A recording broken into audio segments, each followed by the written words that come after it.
దినపత్రికలో ఏ వార్తలు ప్రధానాంశాలుగా నిలిచే వార్తల విశ్లేషణలో చూద్దాం. ముందుగా సాక్షి దినపత్రికలో ఉన్నటువంటి వార్తలు చూసినట్లయితే తెలంగాణలో పుట్టుక, తెలంగాణలోని అంతమట్టుక వార్త హైలైట్గా నిలుస్తుంది. మావోయిస్టులు మిగిలిన తెలంగాణ వాళ్ళు 11 మంది డీజీపీ శివధర్ రెడ్డి అంటూ ఇక్కడ హెడ్లైన్ ప్రధాన వార్తగా ఉంది. వాళ్ళు కూడా టచ్లో ఉన్నారు, చర్చలు జరుగుతున్నాయి. వాళ్ళు కూడా లొంగిపోతే తెలంగాణ వారంతా బయటకు వచ్చినట్టే సీఎం రేవంత్ రెడ్డి పిలుపు. ప్రభుత్వ పాలసీ నేపథ్యంలో అంతా లొంగిపోతున్నారు. కీలక నేత గణపతి షెల్టర్ జోన్లో ఉన్నట్టు సమాచారం ఉందన్న డీజీపీ. ఆయన సమక్షంలో లొంగిపోయిన మావోయిస్టు పార్టీ కేంద్ర కమిటీ కార్యదర్శి తిప్పేరి తిరుపతి, సెంట్రల్ కమిటీ సభ్యుడు మల్లా రాజిరెడ్డి, తెలంగాణ స్టేట్ కమిటీ కార్యదర్శి బడే చక్కరావు, స్టేట్ కమిటీ సభ్యుడు గంగన్న. ఇక డీజీపీ శివధర్ రెడ్డి సమక్షంలో లొంగిపోయిన మావోయిస్టు అగ్రనేతలు బడే చక్కరావు, మల్లా రాజిరెడ్డి, తిప్పరి తిరుపతి, నూనె నరసింహారెడ్డి. చిత్రంలో SIB chief IG Sumathi, additional డీజీలు విజయ్ కుమార్, మహేష్ భగవత్ ఇక్కడ మన చిత్రంలో చూడొచ్చు. ఇక తెలంగాణలో మొదలైన మావోయిస్టు ఉద్యమం తెలంగాణలోనే అంతానికి వచ్చిందని డీజీపీ శివధర్ రెడ్డి వ్యాఖ్యానించారు. మావోయిస్టు పార్టీలో ప్రస్తుతం తెలంగాణకు చెందిన 11 మంది మాత్రమే అజ్ఞాతంలో ఉన్నారని, అయితే దాదాపుగా వారంతా తమకు టచ్లోకి వచ్చినట్టు తెలిపారు. చర్చలు జరుగుతున్నాయని, త్వరలోనే వారు కూడా జనజీవన స్రవంతిలోకి వచ్చే అవకాశాలు ఉన్నాయని చెప్పారు. ఈ 11 మంది లొంగిపోతే మావోయిస్టులో ఉన్న తెలంగాణ వారంతా బయటకు వచ్చినట్టే అవుతుందన్నారు.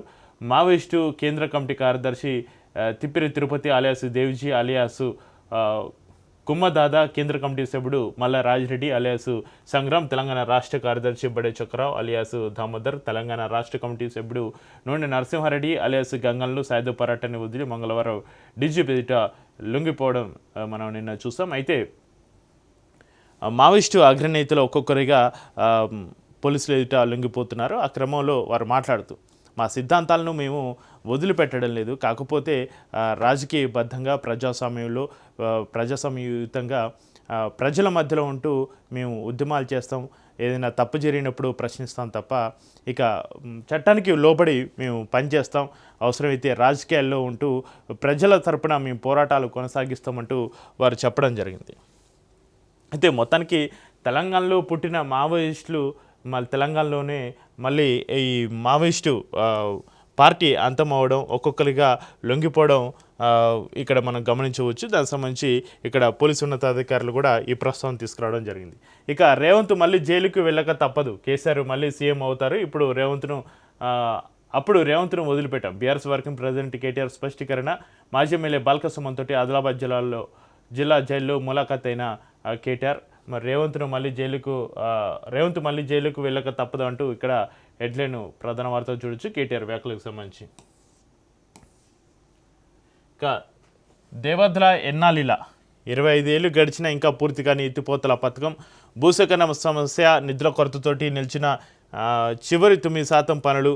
6,016 కోట్ల నుంచి 18,500 కోట్లకు పెరిగిన అంచనాలు. తక్షణమే 4,312 కోట్లు అవసరమైన మంత్రివర్గ భేటీలో దక్కని ఆమోదం అంటూ ఇక్కడ దేవద్ల ఎన్నాలిలా 25 ఏళ్ళు గడిచిన ఇంకా పూర్తి కానీ ఎత్తిపోతల పథకం అంటూ వార్త హైలైట్గా నిలుస్తుంది హెడ్లైన్లో.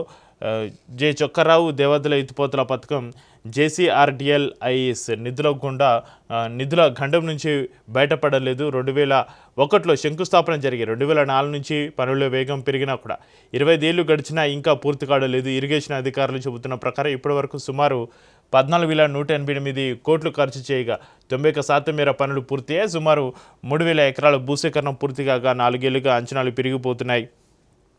6,016 కోట్లతో మొదలైన ఈ ప్రాజెక్టు అంచనాలు ఏకంగా 18,500 కోట్లకు పెరిగాయి.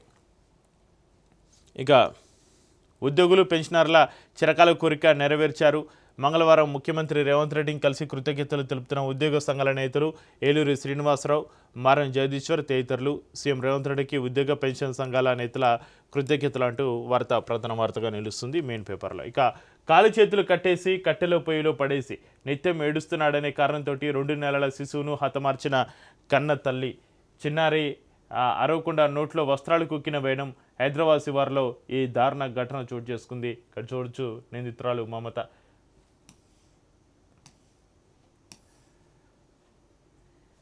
ఇక కేరళ రాష్ట్రం పేరును కేరళంగా మారబోతుంది. ఈ మేరకు ప్రధాని మోడీ నేతృత్వంలోని కేంద్ర మంత్రివర్గ ఆమోదం ముద్ర వేసింది. నిన్న కేంద్ర కేబినెట్ కూడా సమావేశమైంది. ఆ సమావేశంలో ఒక కీలక నిర్ణయం తీసుకోవడం జరిగింది. ఇక కేరళ రాష్ట్రం కాదు, కేరళం అంటూ కేరళ రాష్ట్రం పేరు కేరళంగా మారబోతున్నట్టు కేబినెట్ నిర్ణయం తీసుకుంది. ఆ వార్త ప్రధాన వార్తగా సాక్షి దినపత్రికలో చూడొచ్చు. ఇక 14 ఏళ్ల బాలికలకు హెచ్పివి 14 ఏళ్లు పైబడిన బాలికలకు త్వరలోనే ఉచితంగా హ్యూమర్ పీపీలో మా వైరస్ హెచ్పివి వ్యాక్సిన్ను అందించనున్నారు. దానికి సంబంధించి వార్త కూడా ప్రధాన వార్తగా నిలుస్తుంది. నిన్న కేబినెట్ మీటింగ్లో ఈ నిర్ణయం కూడా తీసుకోవడం జరిగింది. కేంద్ర కేబినెట్ మీటింగ్లో ఇక 15 కాదు 10% ప్రపంచ దేశాలపై అమెరికా అధ్యక్షుడు డొనాల్డ్ ట్రంప్ విధించిన 10% టారిఫ్లు మంగళవారం నుంచి అమల్లోకి వచ్చాయి.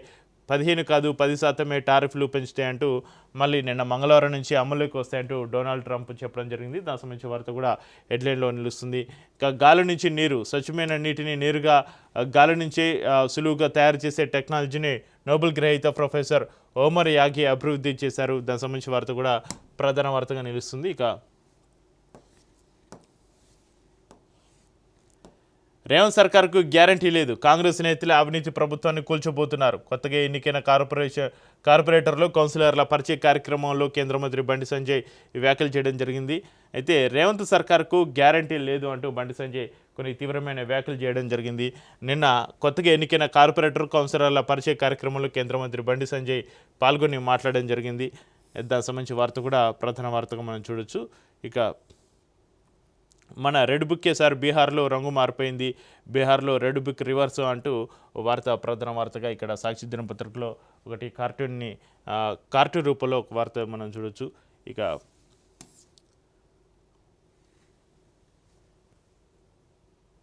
వెలుగు దినపత్రికలో ఏ వార్తలు ప్రధాన అంశాలుగా నిలిచాయో ఒకసారి చూద్దాం.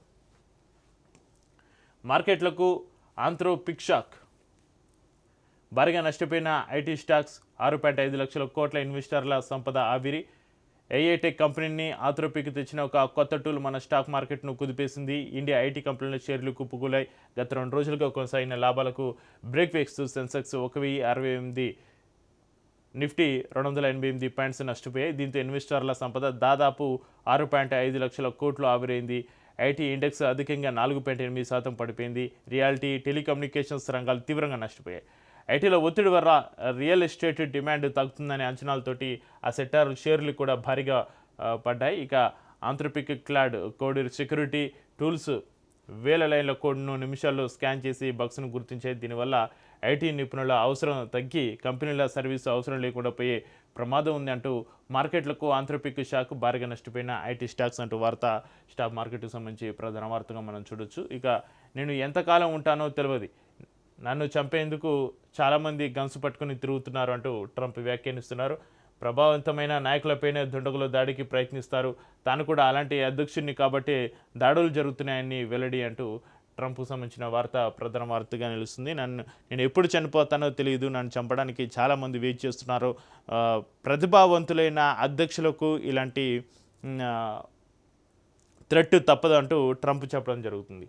ఇక అడవిడిన అగ్రనేతలు, డీజీపీ సమక్షంలో లొంగిపోయిన దేవ్జీ, మల్లా రాజిరెడ్డి, బడే చొక్కారావు, నూనె నరసింహారెడ్డి కీలక నేతలంతా నిన్న డీజీపీ సమక్షంలో లొంగిపోయిన వార్త అన్ని దినపత్రికలో ప్రధాన వార్తగా నిలుస్తుంది. ఇక అజ్ఞాతలో తెలంగాణకు చెందిన మరో 11 మంది వారు కూడా లొంగిపోతారు. డీజీపీ శివధర్ రెడ్డి, గత 2 ఏళ్లలో 544 మంది మావోయిస్టులు లొంగిపోయారు. జనజీవన స్రవంతిలోకి వచ్చిన మావోయిస్టుల హక్కులను కాపాడుతాం, అవసరమైతే వారి ప్రాణాలకు తమ ప్రాణాలు అడ్డు పెడతామన్న పోలీసు బాస్.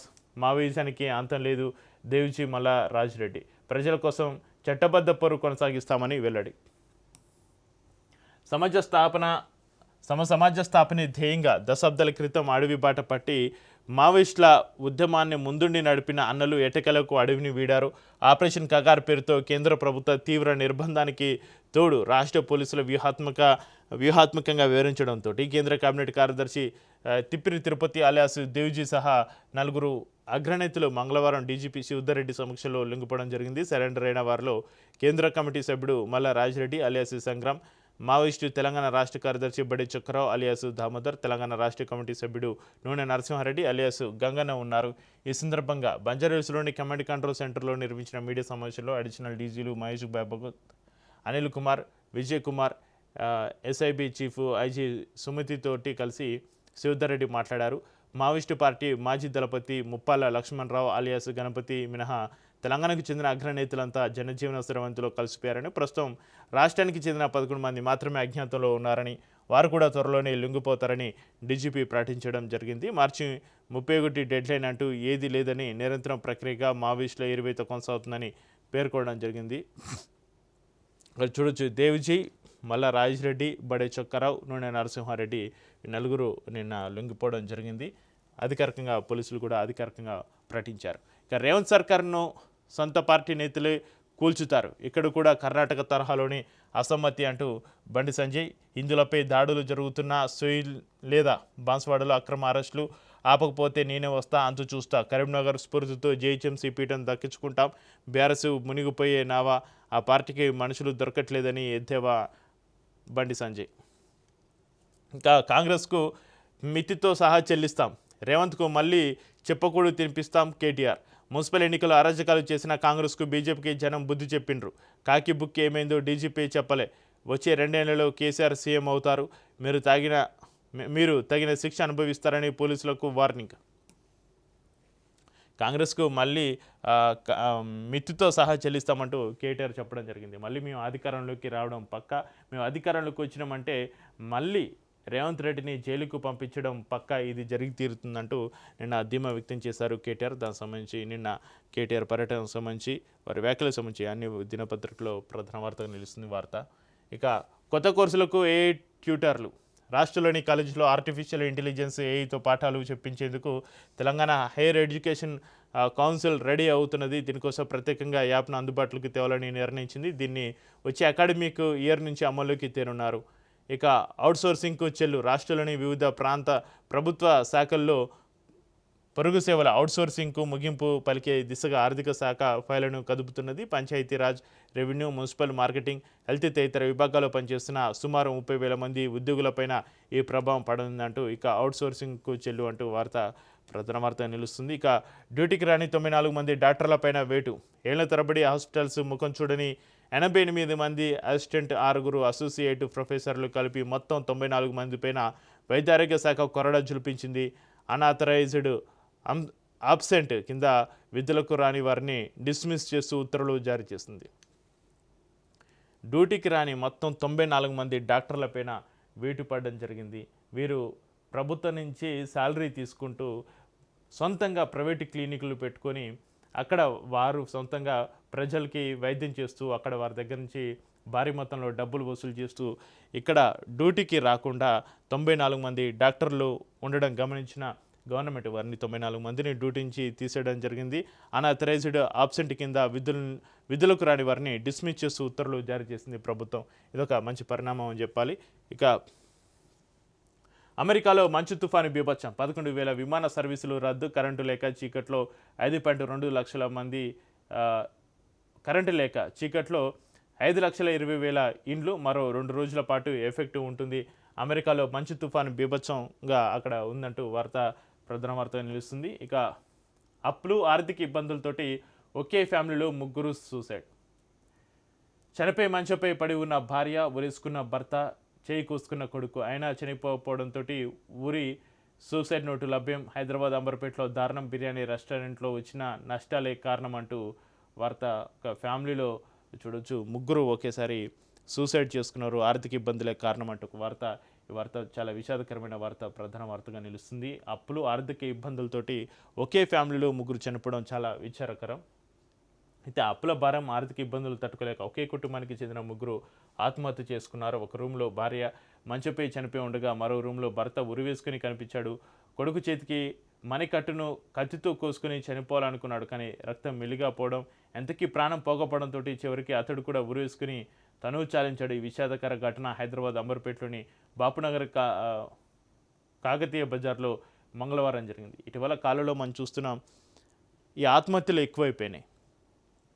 కుటుంబ సభ్యులు అందరూ కూడా ఈ విధంగా కుటుంబ సభ్యులందరూ కూడా ఒకేసారి ఉరివేసుకొని చనిపోవడం, లేదంటే పోలీస్ ఆఫీసర్లు కూడా ఈ మధ్య కాలంలో మనం చూస్తున్నాం. పోలీస్ ఆఫీసర్లు కూడా వాళ్ళ కుటుంబ సభ్యుల్ని చంపి వారు కూడా సూసైడ్ చేసుకోవడం చూస్తున్నాం. ఏంటంటే ఆర్థిక ఇబ్బందులు, మానసిక ఆవేదనలు ఇవన్నీ ఒకేసారి క్షణిక ఆవేశంలో తీసుకుంటున్నటువంటి నిర్ణయాలతోటి ఒక కుటుంబం మొత్తం బలవుతుంది.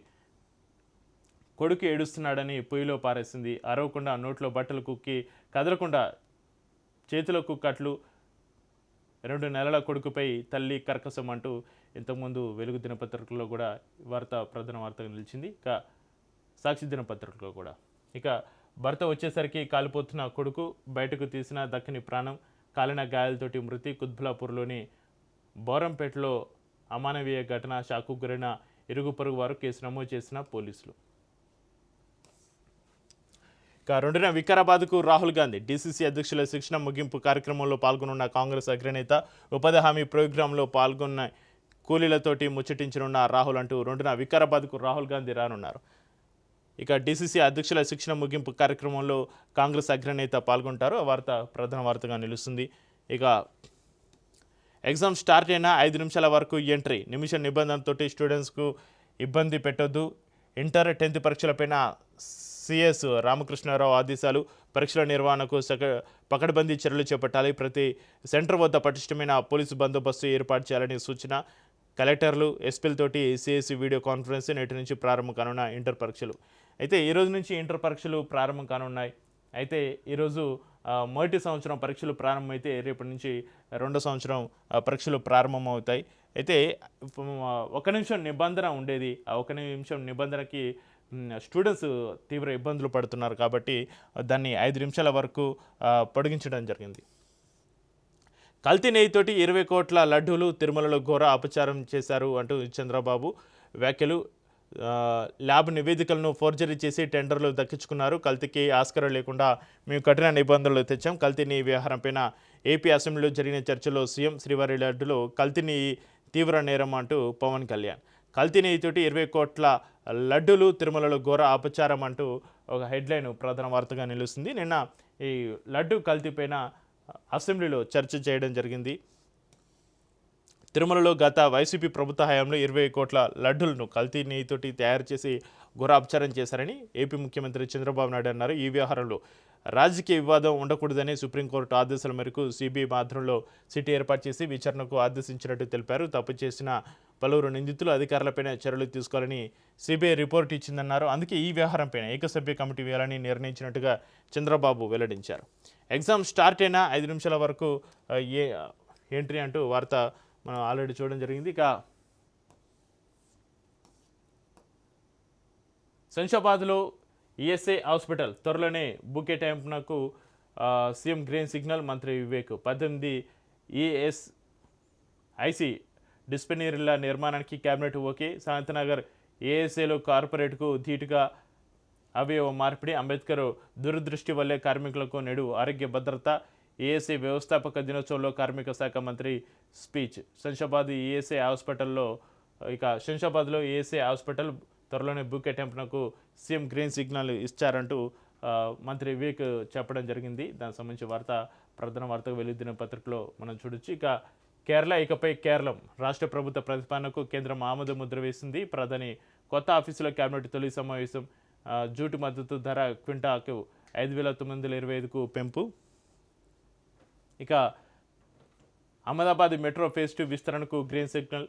విద్యుత్ రంగంలో సంస్కరణలకు ఆమోదం అంటూ వార్త నిన్న కేంద్ర కేబినెట్లో తీసుకున్నటువంటి ముఖ్యమైన నిర్ణయాలకు సంబంధించి వార్తలు ప్రధాన వార్తలుగా నిలుస్తున్నాయి. ఇవి వెలుగు దిన పత్రికలో ఉన్నటువంటి వార్తలు. నమస్తే తెలంగాణలో హెడ్లైన్స్ ఒకసారి చూద్దాం.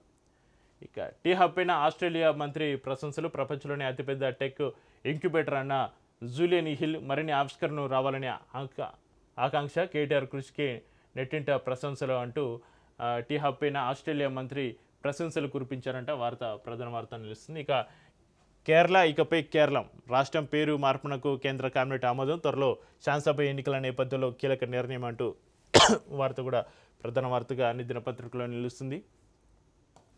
పాలమూరులో అరాచక పర్వం. ముఖ్యమంత్రి సొంత జిల్లా 2 ఏళ్లుగా అతలాకుతలం అంటూ ప్రధాన వార్తగా హెడ్లైన్లో మనం చూడొచ్చు. అధికారం అండతోటి ఆగడాలు, ఆకృత్యాలు, దాడులు, దౌర్జన్యాలు, 2 ఏళ్లుగా హత్య రాజకీయాలు, కుల విద్వేషపు ఘటనలు తీవ్రం. లగచర్ల మొదలు పొరపూరు వరకు పచ్చిని పల్లెల్లో ఫ్యాక్షన్ నేడులు, ప్రశ్నిస్తే దాడులు, ఎదురు తిరిగితే హత్యలు, సామాన్యులే సమిద్దలు. టానా మెట్లెక్కిన దక్కని న్యాయం. బలహీనలపైనే ఉల్టా కేసులు, రాజకీయ కక్షలతోటి గూండాగిరి, బీఆర్ఎస్ నేతలపైన ఉక్కుపాదం, రజక బాలుడి మృతితోటి రగులుతున్న బీసీలు, తెరపైకి దాష్టికాలు. ముఖ్యమంత్రి సొంత జిల్లా ఉమ్మడి పాలమూరులో అరాచక పర్వం కొనసాగుతుంది. దాడులు, దౌర్జన్యాలు, హత్యలు, రాజకీయ దమనకాండ, కుల విద్వేషపు ఘటనలతోటి పల్లెలు బిక్కిబిక్కిమంటున్నాయంటూ వార్త ప్రధాన వార్తగా నిలుస్తుంది. అయితే పాలమూరు ఒకనాటి వెనుకబడిన జిల్లా, పట్టచేత పట్టుకుని వలసపోయిన జిల్లా, జీవనదులు పారుతున్న పొలాలు బీడుపడిన దృశ్యం, సుదీర్ఘ కృష్ణతీరం కన్నా గంజాయి కేంద్రాలే దిక్కైన వైన్యం, పాలకుల వివక్షతోటి దుర్భిక్ష నేలగా మారిన పాలమూరుకు తలరాతను కేసీఆర్ మార్చారు. పెండింగ్ ప్రాజెక్టును త్వరితగతిన పూర్తి చేశారు. ఇక కాంగ్రెస్ రాకతోటి పాలమూరు పరిస్థితి తారుమారైంది. 2 నెలల్లో అరచకాలు, అకృత్యాలకు నెలవుగా మారింది. పొలాల్లో నెత్తురు చిందింతుంది. పల్లెలో ఫ్యాక్షనిజం పడగ విప్పుతుంది. కుల విద్వేషం హెచ్చరిల్లుతుంది. దళితులపైన దాడులు, బడుగులపైన దాష్టికాలు, గిరిజనులపైన దౌర్జన్యాలు, బిగ్ బ్రదర్స్ అరాచకాలు, రాజకీయ కార్పణ్యాలు ఇప్పుడు నిత్యకృతమైపోయాయి. సీఎం సొంత జిల్లా అంటే శాంతి భద్రతలకు ఆలవాలంగా ఉండాలి, కానీ రాజకీయ సహనంతో ఉండాలి, అభివృద్ధికి సంకేతంలా ఉండాలి, ప్రజాస్వామ్యానికి పట్టుకొమ్మలా ఉండాలి. కానీ ఉమ్మడి పాలమూరు జిల్లా ఇప్పుడు అదుపు తప్పిన అరాజకీయానికి, అగత్యాలకి, అరాచకానికి మధ్య నలుగుతుండడం విషాదకరం అంటూ ఇక్కడ వార్త మనం చూడొచ్చు. బుల్డోజర్ల దండయాత్ర. ఖమ్మంలో పేదల గుడిసెను కూల్చేసిన కాంగ్రెస్ సర్కార్, బోధన భూముల్లో కట్టుకున్న ఇండ్లు నిర్దయగా నీలమట్టం, పొద్దున్నే జేసీబీలతోటి విరుచుపడిన అధికారులు, 12 ఏళ్లుగా నివసిస్తున్న 700 కుటుంబాలు రోడ్డు మీదకి, 4 జిల్లాలకు చెందిన 600 మంది పోలీసులతోటి బందోబస్తు, రియల్ ఎస్టేట్ కోసమే బస్తీని తూడ్చేశారంటూ ఆరోపణలు. అనుయాయులను మేలు చేసేందుకు అమాత్యుడి నిర్వాకం, కాంగ్రెస్ ప్రభుత్వంపైనే దుమ్మెత్తి పోసిన వెలుగుమట్ల బాధితులు. అయితే నిన్న వెలుగుమట్లకి వెళ్ళడానికి ప్రయత్నించినటువంటి జర్నలిస్టులను కావచ్చు, ఇక బీఆర్ఎస్ నేతల్ని కావచ్చు, ఇతర నేతల్ని, అక్కడ ఉన్న వాళ్ళని సందర్శించడానికి, అక్కడ జరుగుతున్నటువంటి ఘోరాలని ఆపడానికి వెళ్ళినటువంటి బీఆర్ఎస్ నేతలను కూడా ఎక్కడికక్కడ అడ్డుకోవడం జరిగింది పోలీసులు. ఆఖరికి కవరేజ్ చేయడానికి వెళ్తున్నా కూడా జర్నలిస్టులను కూడా ఆపి, మీరు వెళ్ళడం వల్ల అక్కడ కొట్లాట్లు అవుతాయంటూ వారిని అరెస్ట్ చేయడం కూడా జరిగింది. ఆ వార్త అన్ని దినపత్రికల్లో ప్రధాన వార్త నిలుస్తుంది. ఇండ్లు కూల్చడమే ప్రజాపాలన, పేదల గూడు చెదిరితే మీ గద్దలు కూలుతాయి, నిప్పులు చెరిగిన మాజీ మంత్రి హరీష్ రావు అంటూ వార్త ప్రధాన వార్త నిలుస్తుంది. ఇక 1000 కోట్ల వేటపైన బీజేపీ మాట్లాడదా? రేవంత్ ఓపెన్గా చెప్తున్న ఈడీ చూడడం, కేంద్రం నిఘా సంస్థలు నిద్రపోతున్నాయా? ఎన్ని వేల కోట్లు దోచుకొని ఉంటే గాంధీ కుటుంబానికి 1000 కోట్లు ఇస్తాడంటాడు. ఇది తెలంగాణ ప్రజల కష్టార్జితం కాదా? గతంలో ఆర్ఆర్ ట్యాక్స్ అన్న ప్రధాని ఇప్పటిదాకా తీసుకున్న చర్యలేందో చెప్పలే. కాంగ్రెస్ అవినీతికి రక్షణ కవచంగా బీజేపీ, కేసులు జైలుతోటి భయపెట్టాలని రేవంత్ విఫలయత్నం. ఆయనే జైలుకు పోయే టైం వస్తుంది. ప్రజాస్వామ్యాన్ని కాంగ్రెస్ కూని చేస్తుంటే డీజీపీ శివధర్ రెడ్డి కాకి బుక్ ఏం చేస్తున్నది? BRS working president KTR fire, జైల్లో బాల్క సుమన్ నేతలకు పరామర్శ.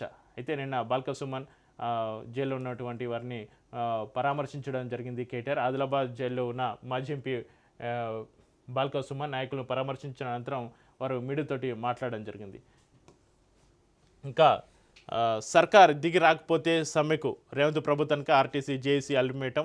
చలో సెక్రటరీకు టీజీఆర్టీసీ కార్మిక జేఏసీ ఇచ్చిన పిలుపుతోటి భాగంగా మంగళవారం హైదరాబాద్లోని ఇందిరా పార్క్ వద్ద మహాధర్నా చేపట్టారు. 1000 మంది ఆర్టీసీ కార్మికులు అంటూ ప్రధాన వార్త నిలుస్తుంది. ఇక మూసి బఫర్ పైన దాగుడు మూతలు, 50 మీటర్లతోటి సిఎల్ మోడల్ సాధ్యమా? సామాన్యులను రోడ్డుకిడ్చి గాంధీ విగ్రహమా? ఇది రియల్ ఎస్టేట్ సర్కార్. రాష్ట్రంలో కొనసాగుతున్న ప్రజావంచన పాలన. గాంధీ విగ్రహం కోసం 500 కుటుంబాలను రోడ్డున పడేయాలనుకోవడం దుర్మార్గం అంటూ మావోయిజానికి ముగింపు లేదు. ఇక నుంచి ప్రజాక్షేత్రంలోనే మా పోరాటం, రాజకీయంగా అడుగులు వేయాలని నిర్ణయించాం. మీడియా ముందు మావోయిస్టు అగ్రనేతల ప్రకటన అంటూ ఇవి నమస్తే తెలంగాణలో ఉన్నటువంటి హెడ్లైన్స్. ఇవి వివిధ దినపత్రికలో ఉన్నటువంటి ప్రధాన వార్తలు. చూస్తూనే ఉండండి రాజ్ న్యూస్.